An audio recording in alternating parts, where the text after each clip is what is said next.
Hi, Anusha Manohar cooking ಚಾನಲ್ಗೆ ಸ್ವಾಗತ. ಇವತ್ತು ನಾನು ಮೆಂತ್ಯ ಸೊಪ್ಪಿನ ಚಿಕನ್ ಫ್ರೈ ಮಾಡ್ತಾಯಿದ್ದೀನಿ. ಅದಕ್ಕೆ ಏನೇನು ಪದಾರ್ಥಗಳು ಬೇಕು ನೋಡ್ಕೊಳ್ಳೋಣ ಬನ್ನಿ. ಅರ್ಧ kg ಚಿಕನು, ಸ್ವಲ್ಪ ಕಾಯಿ, ಒಂದು ಕಟ್ಟು ಮೆಂತ್ಯ ಸೊಪ್ಪು, ಒಂದು ಬೌಲು ಕೊತ್ತಂಬರಿ ಸೊಪ್ಪು, ಸ್ವಲ್ಪ ಪುದೀನ ಸೊಪ್ಪು, ಒಂದು ಟೊಮೊಟೊ, 3 ಹಸಿಮೆಣಸಿನ್ಕಾಯಿ, 2 ಈರುಳ್ಳಿ, 1 ಸ್ಪೂನ್ ಗರಂ ಮಸಾಲ, 2 ಸ್ಪೂನ್ ಶುಂಠಿ ಬೆಳ್ಳುಳ್ಳಿ ಪೇಸ್ಟು, 2 ಸ್ಪೂನ್ ಮೊಸರು, ಅರ್ಧ ಸ್ಪೂನ್ ಅರಿಶಿನ ಪುಡಿ, 2 ರಿಂದ 3 ಸ್ಪೂನ್ ಎಣ್ಣೆ, ಅಚ್ಕಾರದ ಪುಡಿ, ಧನಿಯಾ ಪುಡಿ 2 ಒಂದೊಂದು ಸ್ಪೂನ್ ತಗೊಂಡಿದ್ದೀನಿ. ಇವಾಗ ಹೇಗೆ ಮಾಡೋದು ಅಂತ ನೋಡ್ಕೊಳ್ಳೋಣ ಬನ್ನಿ. ಫ್ರೆಂಡ್ಸ್, ಈ ಕಾಯಿಗೆ ಸ್ವಲ್ಪ ನೀರು ಹಾಕ್ಕೊಂಡು ರುಬ್ಕೊಂಡು ಕಾಯಲ್ಲಿ ತಗೋತೀನಿ. ಫ್ರೆಂಡ್ಸ್, ಕಾಯಿನ ರುಬ್ಕೊಂಡಿದ್ದೀನಿ. ಇವಾಗ ಅದರ ಹಾಲು ತಗೋತಿದ್ದೀನಿ.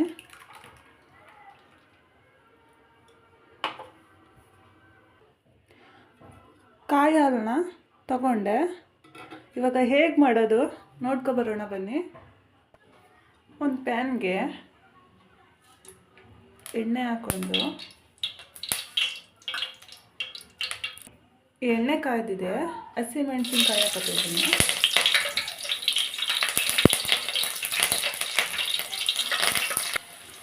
ಪುದೀನ,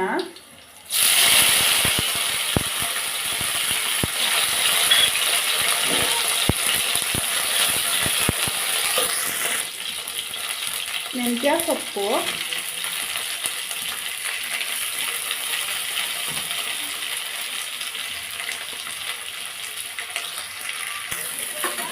ಫ್ರೈ ಮಾಡ್ಕೊಳ್ಳೋಣ ಚೆನ್ನಾಗಿ.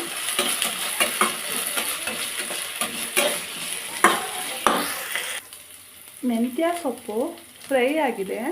ಇವಾಗ ಚಿಕನ್ ಹಾಕೋತಾ ಇದ್ದೀನಿ.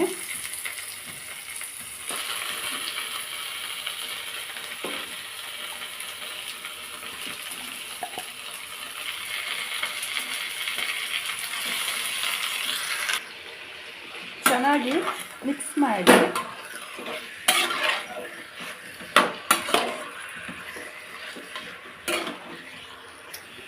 ಚೆನ್ನಾಗಿ ಮಿಕ್ಸ್ ಮಾಡಿದ್ದೀನಿ. ಫ್ರೆಂಡ್ಸ್, ಚಿಕನ್ ಫ್ರೈ ಆಗ್ತಾ ಇದೆ. ಇವಾಗ ಶುಂಠಿ ಬೆಳ್ಳುಳ್ಳಿ ಪೇಸ್ಟ್ ಹಾಕೋತಾ ಇದ್ದೀನಿ.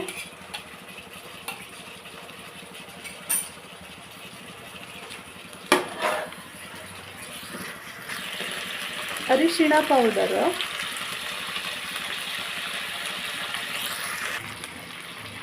ಗರಂ ಮಸಾಲ, ಟೊಮೊಟೊ,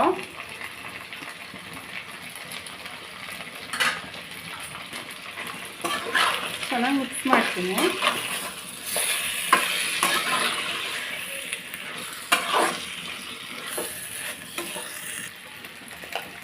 ಸ್ವಲ್ಪ ಉಪ್ಪಿನ ಪುಡಿ ಹಾಕೋತಾ ಇದ್ದೀನಿ.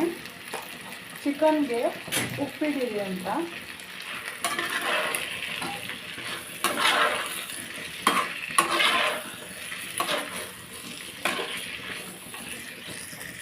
ಪ್ಲೇಟ್ ಮುಚ್ಚುತ್ತಾ ಇದ್ದೀನಿ. ಒಂದು 5 ನಿಮಿಷ ಮೀಡಿಯಮ್ ಆಗಿ ಸಣ್ಣ ಉರಿಲೇ ಬೇಯಲಿ. ಮೀಡಿಯಮ್ ಉರಿಲಿ. ಫ್ರೆಂಡ್ಸ್, ಒಂದು 5 ನಿಮಿಷ ಫ್ರೈ ಆಗಿದೆ. ಇವಾಗ ಮೊಸರು ಹಾಕೋತಿದ್ದೀನಿ. ಇದು 1 ನಿಮಿಷ ಫ್ರೈ ಆಗಿದೆ.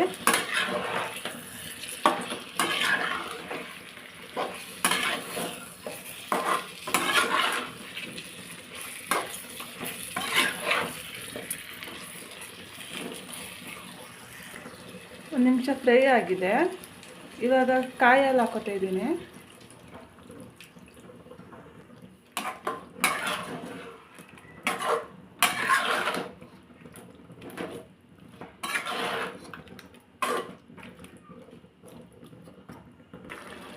ಕುದಿ ಬರ್ತಾ ಇದೆ. ಇವಾಗ ಅಚ್ಕಾರದ ಪುಡಿ, ಧನಿಯಾ ಪೌಡರ್ ಹಾಕೋತಾ ಇದ್ದೀನಿ. ಅಚ್ಕಾರದ ಪುಡಿ, ಧನಿಯಾ ಪುಡಿ ಹಾಕಿದ್ಮೇಲೆ ಇವಾಗ ಸ್ವಲ್ಪ ನೀರು ಹಾಕೋತೀನಿ.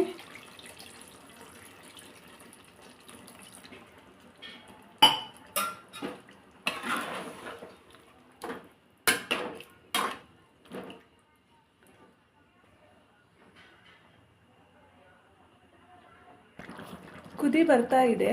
ಕೊತ್ತಂಬರಿ ಸೊಪ್ಪು ಹಾಕೋತಾ ಇದ್ದೀನಿ.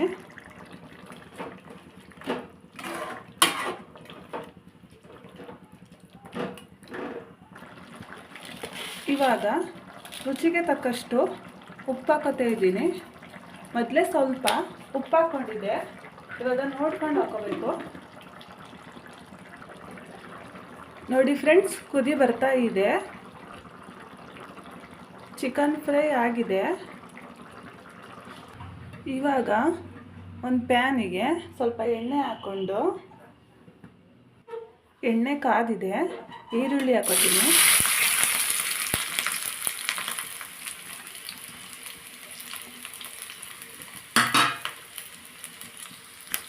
ಫ್ರೆಂಡ್ಸ್, ಇದು ಬ್ರೌನ್ ಕಲರ್ ಬರೋವರೆಗೂ ಫ್ರೈ ಮಾಡ್ಕೋಬೇಕು. ನೋಡಿ ಫ್ರೆಂಡ್ಸ್, ಈರುಳ್ಳಿ ಇಷ್ಟು ಬ್ರೌನ್ ಕಲರ್ ಬರಬೇಕು. ಗ್ಯಾಸ್ ಆಫ್ ಮಾಡ್ಕೊಂಡಿದ್ದೀನಿ. ಚಿಕನ್ ಫ್ರೈಗೆ ಈರುಳ್ಳಿ ಫ್ರೈ ಮಾಡ್ಕೊಟ್ಟಿದ್ದೀನಲ್ಲ, ಅದನ್ನ ಹಾಕ್ತಾಯಿದ್ದೀನಿ.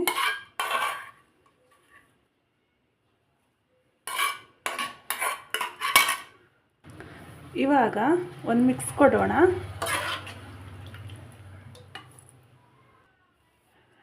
ಮೆಂತ್ಯ ಸೊಪ್ಪಿನ ಚಿಕನ್ ಫ್ರೈ ರೆಡಿಯಾಗಿದೆ. ಫ್ರೆಂಡ್ಸ್, ನಿಮ್ಮ ಮನೇಲಿ ಒಂದು ಸಲ ಟ್ರೈ ಮಾಡಿ, ತುಂಬ ಚೆನ್ನಾಗಿರುತ್ತೆ. ಇದು ಮುದ್ದೆಗೆ, ಅನ್ನಕ್ಕೆ, ಚಪಾತಿ, ರೊಟ್ಟಿ ಎಲ್ಲದಕ್ಕೂ ಚೆನ್ನಾಗಿರುತ್ತೆ. ಫ್ರೆಂಡ್ಸ್, ನಿಮಗೆ ಈ ವಿಡಿಯೋ ಇಷ್ಟ ಆಗಿದೆ ಅನ್ಕೋತೀನಿ. ಇಷ್ಟ ಆಗಿದ್ದರೆ ಲೈಕ್ ಮಾಡಿ, ಶೇರ್ ಮಾಡಿ, ಸಬ್ಸ್ಕ್ರೈಬ್ ಆಗಿ ಫ್ರೆಂಡ್ಸ್. Thank you.